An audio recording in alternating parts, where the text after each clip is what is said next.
yaba ari mu mezi 3, yaba ari mu mezi 6, yaba ari mu mezi 9, yaba ari mu mwaka, conversation ni rimwe na rimwe. Amen. Ntabwo birengeze uvuga ngo yabarukaga rimwe mu cyumweru uvuge ngo ubu nda kabisa ndaza gucunga abaringiye ngo umuntu wamanukagamo bwa mbere umwe niwe wakiraga. Tujye tugerageza kwishyira muri iyo situation.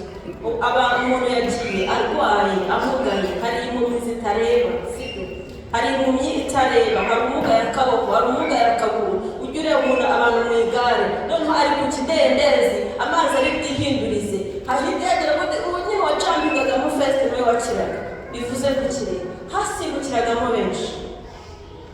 Abo bantu benshi bagiraga abarwazi, yabona amazi yindurije bagahita bashuguye uwagiyemo mbere akabarirukira, bakongera bakamanuka mu kidendezi bakajya gutoragura abantu babo bakabazana imusozi. Ni ukuvuga ngo nawe uzi imyaka umuntu yamaraga kugira akire, ariko ngo igihe kiragera Yesu arahaca usanga hari umugabo wamaze imyaka 38. Imana ishimwe.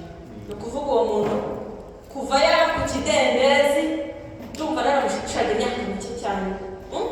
Ku kidendezi, reba ku kidendezi kuva wavuka ari umuntu umugaye ari ku kidendezi ategereje gukira. Ngo abantu bari baramushizeho nta muntu yari afite wo kuzamumanura mu kidendezi. Niyo yari kujyamo nyuma y'abandi atakira amahirwe yo gukira. Ariko ngo Yesu ahageze, mumvugire ngo Yesu yahageze yigendera. Amina. Agiye mu munsi mukuru atambuka, nta gahunda yari afite yo kuza kureba abantu bababariye ku kidendezi Betesida ntacyo. Ariko ngo ahageze, haleluya, Yesu Kristo agera iwawe. Amen. Haleluya. Yesu Kristo akugenderere nawe nanjye ngenderere. Ngo Yesu Kristo ahageze amenya ko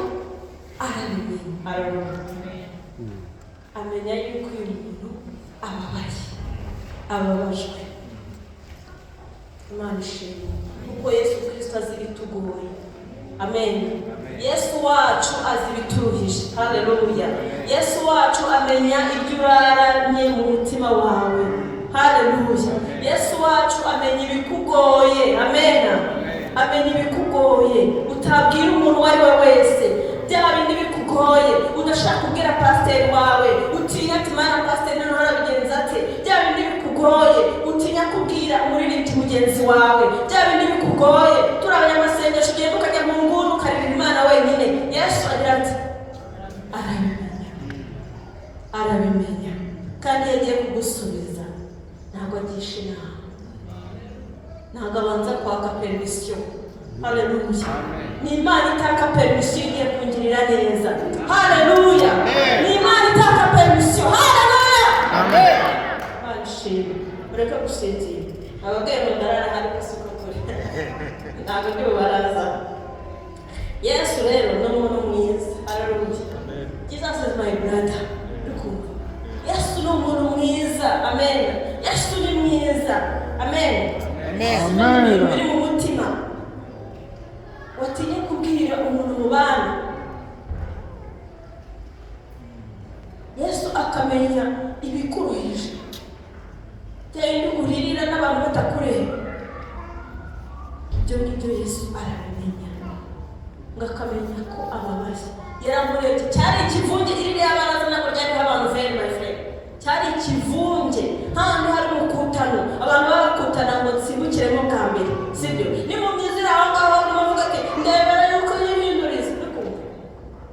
Mu myizira yabyirebera kuvuga nyine bayirebere ko byihinduriza ujugunye. Imana ishimwe.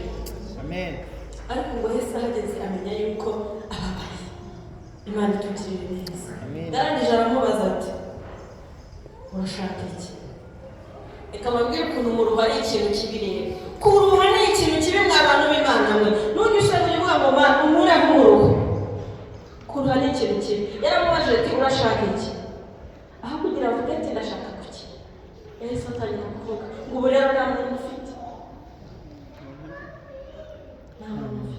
Nta muntu wo kunjugunyamo hariya. Kandi n'umuntu yaboneka wo kumujugunyamo hari amahirwe make make cyane yo kugira ngo akire, kuko ntabwo yafite amahirwe yo kuba kugeramo mbere, ariko umuruho umubabaro utangira kumubwira ngo ubu nta muntu mfite wo kunjugunya hariya mu mazi.